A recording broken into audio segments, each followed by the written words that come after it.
Assalamualaikum warahmatullahi wabarakatuh. Perkenalkan, nama saya Dina Nuryafani, NPM 1931016. Saya dari Prodi Pendidikan Matematika semester 5 ingin menjelaskan tentang UTS mata kuliah Filsafat Matematika. Untuk soalnya adalah soal yang pertama, apa manfaat seorang guru matematika mempelajari filsafat matematika? Jelaskan. Jelaskan secara singkat tentang paham-paham dalam filsafat matematika yang Anda ketahui. Nomor 2, kenyataan bahwa objek matematika adalah abstrak merupakan sumber kesulitan guru dalam mengelola pembelajaran.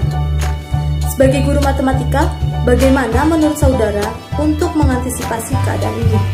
Yang ketiga, menurut Anda, mengapa diperlukan ilmu filsafat dalam matematika? Buatlah contoh aksioma dalam bidang geometri dan jelaskan makna aksioma tersebut. Soal yang pertama adalah, apa manfaat seorang guru matematika mempelajari filsafat matematika? Jelaskan. Jelaskan secara singkat tentang paham-paham dalam filsafat matematika yang Anda ketahui. Manfaat guru mempelajari filsafat matematika. Yang pertama yaitu menambah keyakinan bagi guru bahwa memahami matematika tidak sekedar aspek-aspek pragmatisnya saja, tetapi filosofis.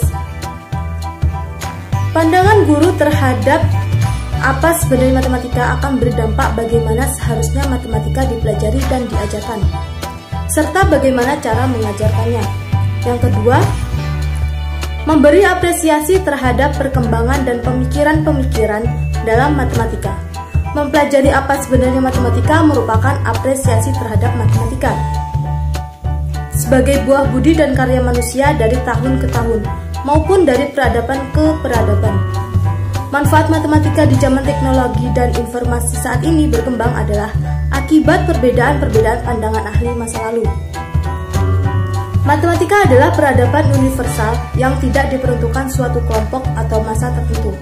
Yang ketiga yaitu perjalanan pemikiran hakiki manusia tentang matematika dapat memberi inspirasi untuk memunculkan ide-ide kreatif, membangun matematika yang lebih berguna, dan menopang kehidupan manusia. Matematika mungkin dipandang sebagai objek yang lepas dari realitas, hanya ide-ide abstrak dalam pemikiran. Tetapi, kondisi demikian dan dengan kebebasan kerja pikir manusia yang tak terbatas, memungkinkan inspirasi-inspirasi berbeda.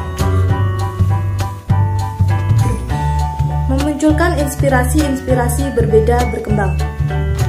Inspirasi tidak lazim seperti ide-ide geometri, non-Euclid, maupun Zadeh tentang logika dan himpunan kabur fuzi menjadi suatu keniscayaan. Paham-paham filsafat matematika, yaitu realisme memandang bahwa entitas matematika ada terbebas dari pikiran. Yang kedua yaitu logisisme, memandang bahwa matematika merupakan bagian dari logika. Yang ketiga empirisme, memandang bahwa matematika harus dikembangkan secara empiris. Yang keempat yaitu formalisme, menyatakan bahwa pernyataan-pernyataan dalam matematika harus dipikirkan sebagai serangkaian konsekuensi dan manipulasi serangkaian aturan. Soal yang kedua yaitu kenyataan bahwa objek matematika adalah abstrak merupakan sumber kesulitan guru dalam mengelola pembelajaran. Sebagai guru matematika, bagaimana menurut saudara untuk mengantisipasi keadaan ini? Cara untuk mengantisipasi kesulitan guru dalam mengelola pembelajaran adalah, menurut saya, cara untuk mengatasi keadaan ini adalah dengan berinisiatif mengubah dan menerapkan strategi belajar mengajarnya, antara lain dengan lebih memahami submateri yang sulit dimengerti, dipahami, dan dikuasai dalam proses pembelajaran. Yang ketiga, menurut Anda, mengapa diperlukan ilmu filsafat dalam matematika? Buatlah contoh aksioma dalam bidang geometri dan jelaskan makna aksioma tersebut. Menurut saya, ilmu filsafat dalam matematika diperlukan untuk memberikan rekaman sifat dan metodologi matematika dan untuk memahami kedudukan matematika di dalam kehidupan manusia. Contoh aksioma dalam bidang geometri. Sebagai contoh, satu garis lurus Euclid tidak mempunyai lebar, tapi apa-apa garis yang benar akan menjadi lebar. Elemen juga memasukkan 5 notasi biasa. Yang pertama, perkara yang sama dengan benda yang sama, tetapi juga setara antara satu sama lain. Yang kedua, jika setara ditambahkan kepada persamaan, maka jumlah keseluruhan juga adalah setara. Yang ketiga, Jika setara ditolak daripada persamaan, maka baginya juga adalah setara. Yang keempat, perkara yang bertembung di antara satu sama lain juga setara antara satu sama lain. That coincides with one another equal one another. Yang kelima, jumlah keseluruhan juga lebih besar daripada bagian berkenaan. Makna aksioma dalam bidang geometri tersebut. Euclid juga menggunakan sifat-sifat lain yang berkaitan dengan magnitud. Satu adalah satu-satunya bagian daripada dasar logik adalah Euclid dilahirkan dengan terang dan jelas.